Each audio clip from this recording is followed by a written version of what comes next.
Eis aqui vos digo um mistério. Na verdade, nem todos dormiremos, mas todos seremos transformados. Num momento, num abrir e fechar de olhos, ante a última trombeta, porque a trombeta soará, e os mortos ressuscitarão incorruptíveis, e nós seremos transformados. Porque convém que isto que é corruptível se revista de incorruptibilidade, e isto que é mortal se revista de imortalidade. E quando isto que é corruptível se revestir da incorruptibilidade, e isto que é mortal se revestir da imortalidade, então cumprir-se-á a palavra que está escrita: tragada foi a morte na vitória. Onde está, ó morte, o teu aguilhão? Onde está, ó inferno, a tua vitória? Ora, o aguilhão da morte é o pecado, e a força do pecado é a lei. Mas graças a Deus que nos dá a vitória por nosso Senhor Jesus Cristo. A partir deste momento vamos iniciar mais uma série de perguntas e respostas bíblicas intitulada A Trombeta Final. Série profética A Trombeta Final, parte 6.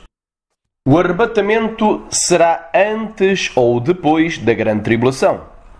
A Bíblia responderá. Eu gostaria de iniciar este estudo fazendo uma pergunta. Onde é que está escrito na Palavra de Deus que o arrebatamento se dará antes da grande tribulação? Se olharmos atentamente para as Escrituras, veremos que não existe um só versículo que o comprove. Mas tanto em Mateus capítulo 24, do versículo 29 ao 31, quanto em Marcos capítulo 13, do versículo 24 ao 27, ambos comprovarão, como veremos mais adiante, que o arrebatamento se dará logo após ou logo depois da tribulação daqueles dias e não antes dela.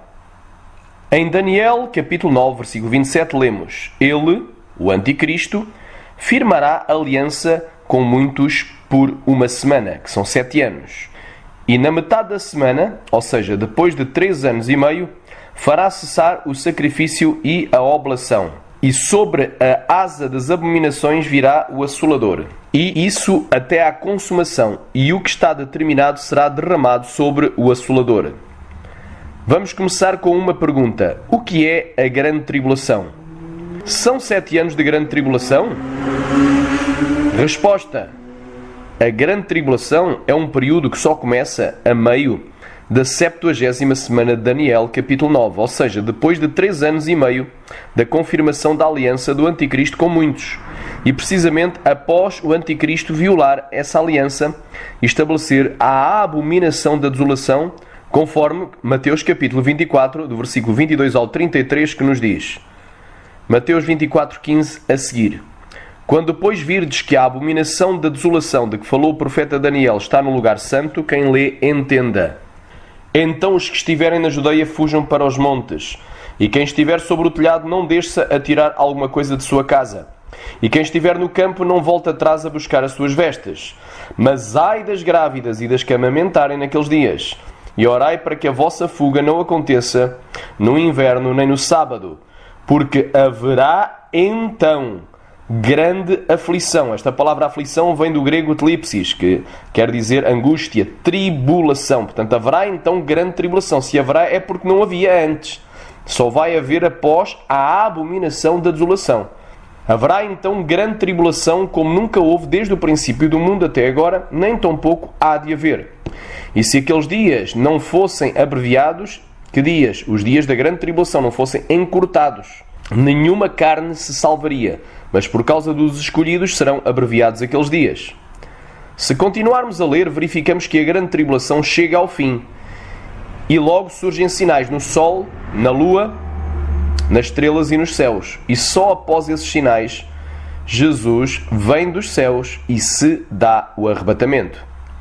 Mateus capítulo 24, versículo 29 diz: E logo depois da tribulação, portanto a aflição ou tribulação, logo depois da tribulação daqueles dias, portanto ela chega ao fim, o sol escurecerá e a lua não dará a sua luz. As estrelas cairão do céu e as potências dos céus serão abaladas. Portanto, haverá sinais no sol, na lua, nas estrelas e nos céus. Ficará tudo às escuras. Haverá um grande apagão dos luzeiros naturais que Deus criou em Gênesis 1,14. Versículo 30. Então aparecerá no céu o sinal do Filho do Homem e todas as tribos da terra se lamentarão e verão o Filho do Homem vindo sobre as nuvens do céu com poder e grande glória. Portanto, vai ser visível. Vão ver. Versículo 31. E ele enviará os seus anjos com rijo clamor de trombeta. Esta palavra rijo clamor é grande som, literalmente grande som de trombeta. Portanto, vai haver barulho, alarido. Os quais ajuntarão os seus escolhidos desde os quatro ventos. A expressão quatro ventos é uma expressão que simboliza a terra. O número 4 é o número da terra, porque é o número que fala dos 4 pontos cardeais: norte, sul, leste e oeste. Portanto, desde as 4 extremidades da terra.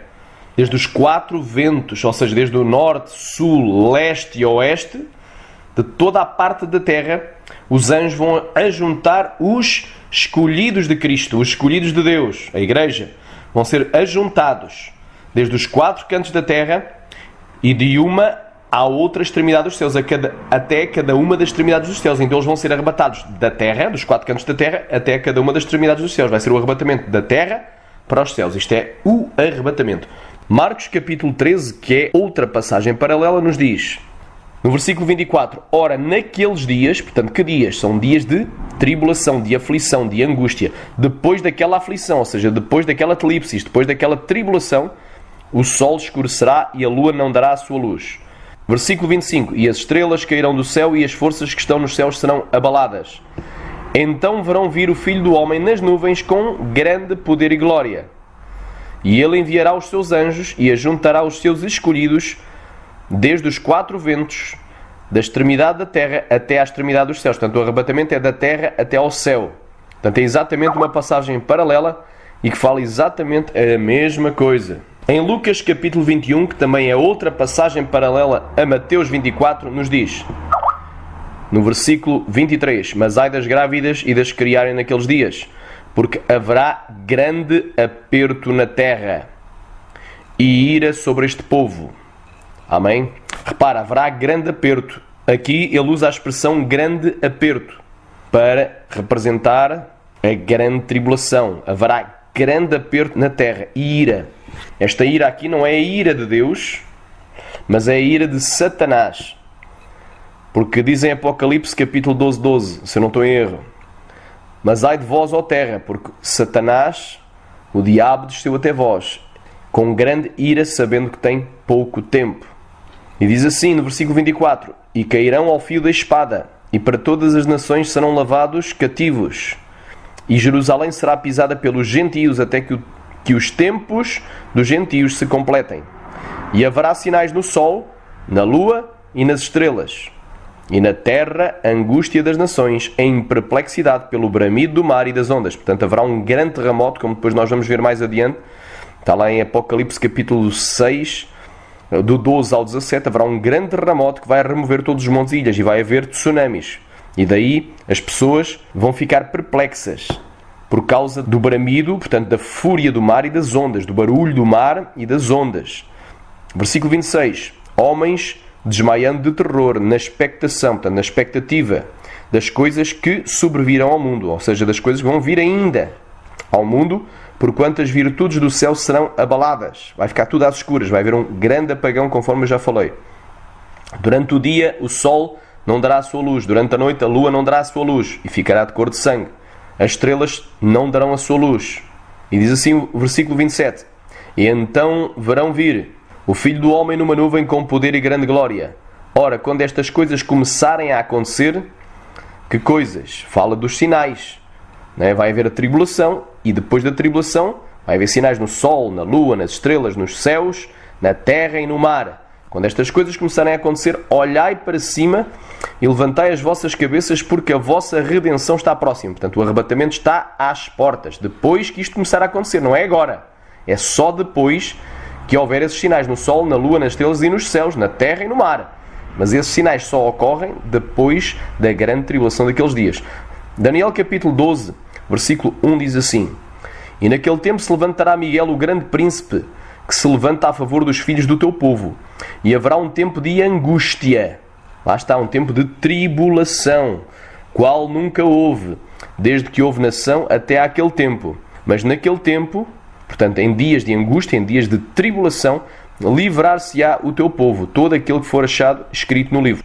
Daniel 12:2. E muitos dos que dormem no pó da terra ressuscitarão, uns para a vida eterna e outros para a vergonha e desprezo eterno. Portanto, aqui, esta ressurreição que vai acontecer para a vida eterna é a primeira ressurreição. Bem-aventurado e santo aquele que participa da primeira ressurreição. Sobre este não terá poder a segunda morte. Está lá em Apocalipse 20, 4 e 5. Apocalipse 6 e Apocalipse 7 é uma passagem paralela a Mateus 24 e está na mesma ordem cronológica de eventos. Apocalipse 6, do 9 ao 11, diz assim, Apocalipse 6, 9. E havendo aberto o quinto selo, vi debaixo do altar, que altar? O altar de Deus, lá na glória, lá no terceiro céu. Vi debaixo do altar de Deus, não é? Debaixo do altar, as almas dos que foram mortos, por amor da palavra de Deus e por amor do testemunho que deram. Versículo 10. E clamavam com grande voz, dizendo: Até quando, ó verdadeiro e santo e dominador, não julgas e vingas o nosso sangue dos que habitam sobre a terra? Portanto, aqui, eles estão clamando por vingança contra os pecadores. Então a ira de Deus ainda não foi derramada. Estamos num período de tribulação. Estes são os mártires da grande tribulação. Versículo 11. E foram dadas a cada um compridas vestes brancas, e foi-lhes dito que repousassem ainda um pouco de tempo, até que também se completasse o número dos seus conservos e irmãos, que haviam de ser mortos como eles foram. Aqui a ira e a justiça de Deus contra os ímpios não havia ainda sido derramada. Portanto, nesta parte a ira de Deus ainda não está sendo derramada. Eles estão clamando por vingança, por ira contra o pecador, contra o ímpio, contra o carrasco, contra o assassino. E aqui a ira ainda não está sendo derramada. Então aqui vemos que os mártires da grande tribulação, os mártires cristãos da grande tribulação, teriam que aguardar ainda um pouco de tempo. O que casa bem com Mateus 24, 22, que diz que aqueles dias serão abreviados. Se aqueles dias não fossem abreviados, nenhuma carne se salvaria. Portanto, casa muito bem com um pouco de tempo, ainda mais um pouco de tempo. Quer dizer que a grande tribulação ela não vai ter uma duração de 7 anos. Não, ela só começa a meio da última semana de Daniel capítulo 9. Ela só começa ao fim de 3 anos e meio. Ela vai ter uma duração de dias. Agora, o número de dias, ninguém sabe. Dia e hora, ninguém sabe. Mas o tempo tu vais saber, porque é depois dos sinais. Diz assim: a grande tribulação não será um período de 3 anos e meio, mas terá apenas uma duração de dias, seguida dos sinais no sol, na lua, nas estrelas e nos céus. E o começo do dia do Senhor. Apocalipse capítulo 6, do 12 ao 17. Versículo 12 diz assim: E havendo aberto o sexto selo, olhei, e eis que houve um grande tremor de terra. E o sol tornou-se negro como um saco de silício, e a lua tornou-se como sangue. Repara que o sol e a lua só escurecem após a grande tribulação. Isto está em Mateus 24. E em Apocalipse 6, nós vemos no versículo 9 ao 11, vemos os mártires que foram mortos durante o período da grande tribulação. E agora, no final desse período, aqui no versículo 12, nós vemos que o sol escurece, a lua escurece. E, versículo 13, e as estrelas caíram do céu sobre a terra, como quando a figueira lança de si os seus figos verdes abalada por um vento forte. E o versículo 14, e o céu retirou-se como um livro que se enrola, e todos os montes e ilhas foram removidos dos seus lugares. Vê a ordem dos eventos: sol, lua, estrelas, céus. Está na mesma ordem de Mateus 24, 29 e de Marcos capítulo 13, versículo 24. Está na mesma ordem: sol, lua, estrelas, céus. Vai ficar tudo às escuras, vai haver um apagão. Versículo 15. E os reis da terra, e os grandes, e os ricos, e os tribunos, e os poderosos, e todo o servo, e todo o livre se esconderam nas cavernas e nas rochas das montanhas, e diziam aos montes e aos rochedos: caí sobre nós, e escondei-nos do rosto daquele que está assentado sobre o trono e da ira do Cordeiro, porque é vindo o grande dia da sua ira, quem poderá subsistir? Repara que o dia da ira do Senhor, ele só começa depois do sol, da lua, das estrelas e dos céus. Haver sinais no sol, na lua, nas estrelas e nos céus. O sol fica às escuras, a lua fica às escuras e da cor do sangue, escurece e fica da cor do sangue. Haverá provavelmente uma chuva de meteoros, estrelas caindo na Terra, porque se fosse uma estrela, há estrelas muito maiores do que o Sol. Bastava apenas uma estrela do tamanho do Sol cair na Terra para destruir muitas terras. Eu creio que vai haver uma chuva de meteoros, porque a palavra traduzida como estrelas vem do grego aster e pode simbolizar qualquer outro corpo celeste, como meteoro. Eu creio que vai haver uma chuva de meteoros caindo sobre a Terra e as potências dos céus serão abaladas, em Mateus 24, e em Apocalipse 6 diz que os céus serão enrolados. Vai ficar tudo às escuras. Provavelmente as maiores estrelas, as potências, não vão dar a sua luz. Fica tudo às escuras. Portanto, são os sinais. Então, só aí começa o dia do Senhor. Importante notar que após o anúncio da chegada do dia da ira do Senhor, a ira de Deus é retida até que sejam assinalados os 144 mil israelitas no céu e que a igreja seja arrebatada. Apocalipse 7, 1 até ao 4. E depois destas coisas vi 4 anjos que estavam sobre os 4 cantos da terra, retendo os 4 ventos da terra, para que nenhum vento soprasse sobre a terra, nem sobre o mar, nem contra a árvore alguma. E vi outro anjo subir do lado do sol nascente, e tinha o selo do Deus vivo. E clamou com grande voz aos 4 anjos, a quem fora dado o poder de danificar a terra, dizendo: não danifiques a terra, nem o mar, nem as árvores, até que hajamos selado nas suas testas os servos do nosso Deus. Repara, havia ordem, depois do anúncio do dia da ira do Senhor, houve uma ordem de Deus, dizendo para que não se danificasse a terra, nem o mar, nem as árvores. Portanto, a ira de Deus foi retida. Versículo 4. E ouvi o número dos selados, e eram 144 mil selados, de todas as tribos dos filhos de Israel. Amém? No seguimento está a lista das 12 tribos. Chegando aqui ao versículo 9, na continuação, nos diz: e depois destas coisas, que coisas? Depois, a Bíblia, ela tem que ser interpretada segundo esta regra, o texto dentro do contexto. Portanto, o que é que ele viu? Ele viu 144 mil sendo assinalados, mas antes disso ouviu uma ordem para não danificar a terra, nem o mar, nem as árvores. E antes disso, o que é que ele viu? As pessoas clamando a dizer que é chegado o grande dia da ira do Senhor. E antes disso, o que é que ele viu? Sinais no sol, na lua, nas estrelas e nos céus. E antes disso, o que é que ele viu? Ele viu, na abertura do 5º selo do Apocalipse, os mártires cristãos. Primeiro mártires, que é o 5º selo do Apocalipse, 6º selo do Apocalipse aberto, sinais no sol, na lua, nas estrelas, nos céus. Pessoas aterrorizadas se escondendo e dizendo: é chegado o grande dia da sua ira. Portanto, o anúncio da ira do Senhor. Depois o quê? Uma ordem para não danificar o mar, a terra, nem as árvores. Depois, os 144 mil assinalados. E logo depois dessas coisas, olhei e eis aqui uma multidão a qual ninguém podia contar, de todas as nações e tribos e povos e línguas. Reparem que isto não foi um arrebatamento só de judeus, mas foi dos salvos, da igreja. Ele viu uma multidão a qual ninguém podia contar, de todas as nações e tribos e povos e línguas. Não era só judeus, que estavam diante do trono e perante o Cordeiro, trajando vestes brancas e com palmas nas suas mãos, que é o símbolo da vitória. Versículo 10. E clamavam com grande voz, dizendo: salvação ao nosso Deus que está assentado no trono e ao Cordeiro. Versículo 11. E todos os anjos estavam ao redor do trono, e dos anciãos, e dos 4 animais, e prostraram-se diante do trono, sobre os seus rostos, e adoraram a Deus, dizendo: amém, louvor, e glória, e sabedoria, e ação de graças, e honra e poder, e força ao nosso Deus, para todo o sempre. Amém. Versículo 13. E um dos anciãos me falou, dizendo: estes que estão vestidos de vestes brancas, quem são e de onde vieram? Portanto, um dos anciãos que estava no céu, falou para quem? Para João, perguntando: estes que estão vestidos de vestes brancas, quem são e de onde vieram? E eu disse-lhe: Senhor, tu sabes. Este Senhor aqui não é o Senhor Jesus, é o Senhor ancião. João falou para o ancião com um termo respeituoso: Senhor, tu sabes. E ele disse-me: ele quem? O ancião disse a quem? A João. Portanto, o Senhor ancião disse a João: estes são os que vieram da grande tribulação e lavaram as suas vestes e as branquearam no sangue do Cordeiro. Alguém aqui poderá dizer: eles tiveram que pagar com a sua própria vida. Não, nada disso. Este texto é bem claro. Aqui não está falando somente de mártires. Aqui está falando de quem lava as suas vestes no sangue do Cordeiro. Isto, lavar as vestes, é um termo figurativo. Representa e branquear. Não é? Porque o corpo tem que estar coberto com vestes. Agora, podem ser vestes de salvação ou vestes de condenação. As vestes de salvação representam a justiça dos santos. E nós só somos justificados pelo sangue do Cordeiro.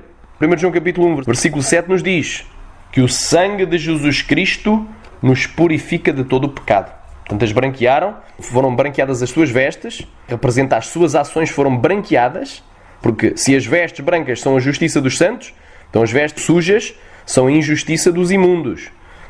Então, para elas ficarem brancas, têm que ser purificadas no sangue do Cordeiro. Quer dizer, que eles foram perdoados, aceitaram a Jesus, confessaram o seu pecado, abandonaram o seu pecado, mudaram de vida pela fé e foram salvos. Aqui é os salvos. Versículo 15. Por isso estão diante do trono de Deus e o servem de dia e de noite no seu templo. E aquele que está assentado sobre o trono os cobrirá com a sua sombra. Versículo 16. Nunca mais terão fome. Então isto aqui não é um arrebatamento de espírito, mas isto é um arrebatamento em corpo, alma e espírito. É um arrebatamento em todo o nosso ser tríplice, corpo, alma e espírito. É o arrebatamento dos salvos. Porque nunca mais terão fome, nunca mais terão sede, nem sol, nem calma alguma cairá sobre eles. Isto quer dizer que eles nunca mais vão morrer. Nunca mais vão voltar à terra em corpo natural. Corpo corruptível. Corpo mortal. Mas terão corpos de glória. Serão idênticos a Jesus. Nunca mais terão fome, nem terão sede, nem sol, nem calma alguma cairá sobre eles. Versículo 17. Porque o Cordeiro que está no meio do trono os apacentará e lhes servirá de guia para as fontes vivas das águas, e Deus limpará dos seus olhos toda a lágrima. Se continuarmos a ler o seguinte capítulo, veremos que a ira de Deus só começa a ser derramada na abertura do 7º selo de Apocalipse. Apocalipse capítulo 8, versículo 1. E havendo aberto o 7º selo, fez silêncio no céu por quase meia hora. Versículo 2. E vi os 7 anjos que estavam diante de Deus, e foram-lhes dadas 7 trombetas. Versículo 3.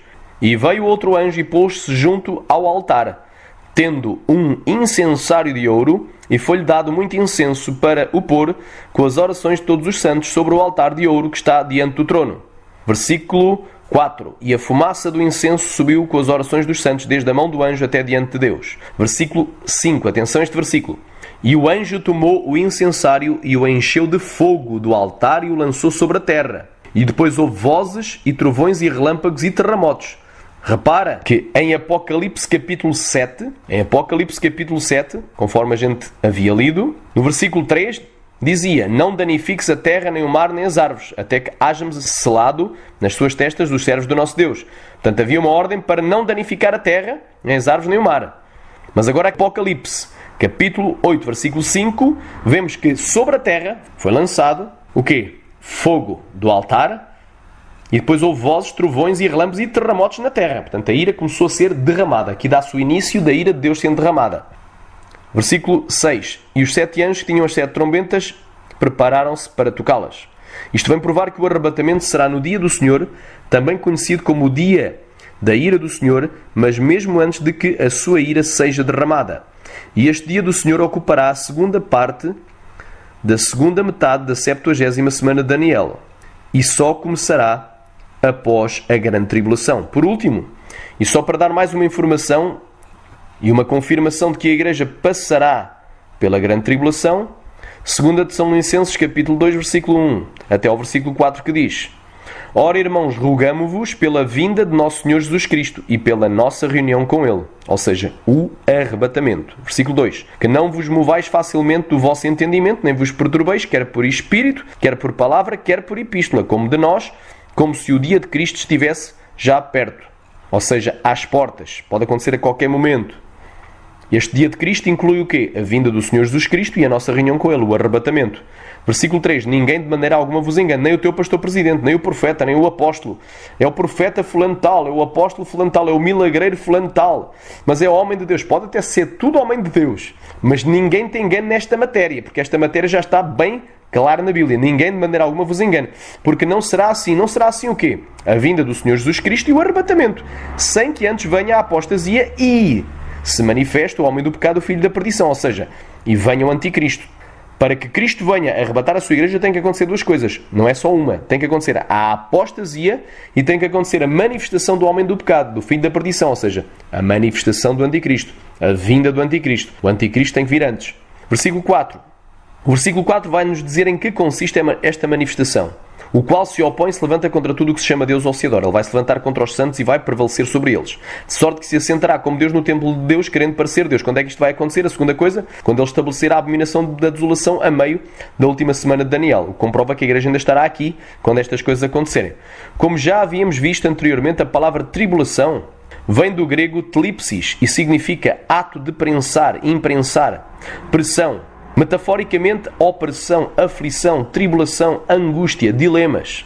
A palavra tlipsis surge 37 vezes aplicada em relação à igreja ou aos cristãos. No Novo Testamento, 14 vezes foi traduzida por tribulação. 9 vezes foi traduzida por tribulações. 9 vezes foi traduzida por aflição. 3 vezes foi traduzida por aflições. Uma vez foi traduzida por angústia. E uma vez foi traduzida por opressão. E em nenhuma dessas 37 ocorrências nos diz que a igreja será removida ou arrebatada antes da tribulação. Mas como já vimos, nas únicas duas passagens em que há relação entre a tribulação e o arrebatamento, que estão em Mateus 24, do 29 ao 31, e em Marcos, capítulo 13, do 24 ao 27, nos provam que o arrebatamento só acontecerá depois da grande tribulação. Além disso, a tribulação é a prova ou a cruz que o cristão deve carregar. E Jesus nunca prometeu que não iríamos passar por tribulação. João 16, 1 ao 4. Tenho-vos dito estas coisas para que não vos escandalizeis. Expulsar-vos-ão das sinagogas. Atenção a este versículo 2. Expulsar-vos-ão das sinagogas. Vem a mesma hora em qualquer que vos matar cuidará fazer um serviço a Deus. Ou seja, estou a fazer um favor a Deus. Estou a fazer um serviço a Deus. Vai chegar essa hora em qualquer que vos matar cuidará estar a fazer um serviço a Deus. E o anticristo não vai dizer eu sou Deus, eu sou o Messias, ou o Messias, ou o Machia, ou o ungido. Eu sou o Cristo. Ele vai se declarar Deus, vai sentar no templo de Deus querendo parecer Deus. Versículo 3. E isto vos farão. O quê? Aquela hora em que qualquer que matar um cristão vai cuidar de estar a fazer um serviço ou um favor a Deus. E isto vos farão porque não conheceram ao Pai nem a mim. Versículo 4. Mas tenho-vos dito isto a fim de que, quando aquela hora chegar, ou quando chegar aquela hora, vos lembreis de que já vos o tinha dito. Quer dizer, quando essa hora vai acontecer, tu vais-te lembrar que Jesus já havia dito. Não adianta estar a dizer, tu vais ser arrebatado antes que estas coisas aconteçam. Não, Jesus, em João 16, estava falando para os seus discípulos, não estava falando para judeus, era para discípulos. E os discípulos são a igreja, porque temos de fazer discípulos por todo o mundo, por todas as nações. Mas tenho-vos dito isto a fim de que, quando aquela hora chegar, ou quando chegar aquela hora, a hora de quê? Da matança dos cristãos, dos mártires, vos lembreis de que eu já vos o tinha dito. E eu não vos disse isto desde o princípio porque estava convosco. No versículo 33, dentro do mesmo contexto, no versículo 33 de João 16, diz assim: tenho-vos dito isto para que em mim tenhais paz. No mundo tereis aflições. Vem de tlipsis. No mundo tereis o quê? Tribulações. É exatamente igual. Angústias, dilemas, aflições. No mundo tereis tribulações. Mas tendo bom ânimo, eu venci o mundo. Jesus mandou ter ânimo e não desânimo em meio de tribulações. O apóstolo Paulo disse que será por meio de muitas tribulações que entraremos no reino de Deus. Ou seja, que vamos ser arrebatados, que vamos ser salvos. Atos capítulo 14, versículo 22 diz assim: confirmando os ânimos dos discípulos, exortando-os a permanecer na fé, pois que por muitas tribulações nos importa entrar no reino de Deus, ou seja, ser arrebatados. Concluímos, pois, que a igreja será arrebatada depois da grande tribulação. Na próxima série profética, a trombeta final, parte 7, saberemos se há ou não diferenças entre a grande tribulação e o dia do Senhor.